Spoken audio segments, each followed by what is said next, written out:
friends.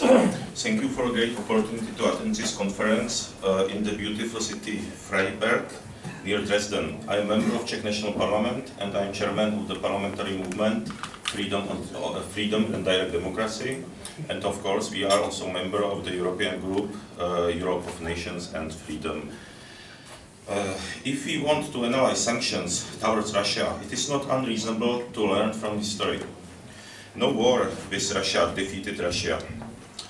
On the contrary, all was caused suffering not only Russia, but also throughout the rest of Europe. We, in our Czech parliamentary movement, Freedom and Direct Democracy, from the beginning, we were against sanctions to punish Russia for defending the interest of Russians in eastern Ukraine and the Crimea.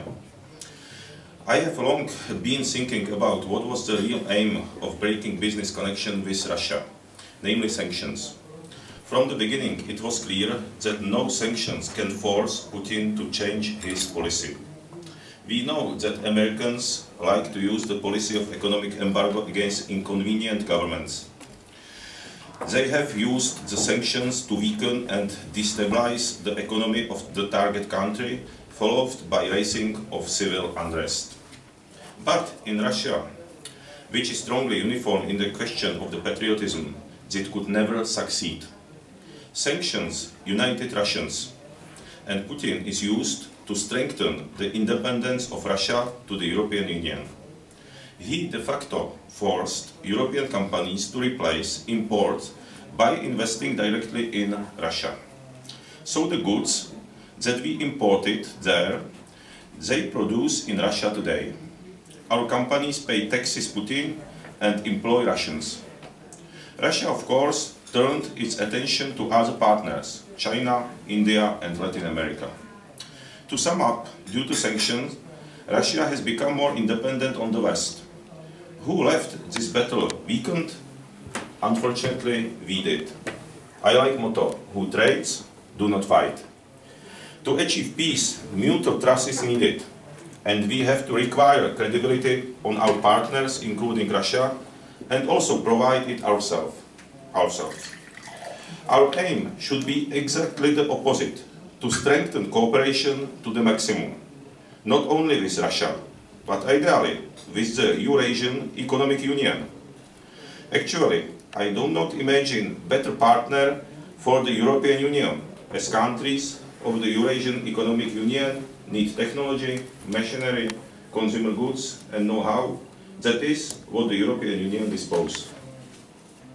And conversely, the EU has what Europe desperately needs: mineral resources and energy raw materials. As we say in the Czech Republic, it is a rich bride who offers a large dowry. And it is time to show concern about the bride, because the strong and rich competitive grooms from around the world are waiting behind the door. Despite the artificially provoked hostility, Russians like Europe and Europeans. They are in fact the Europeans.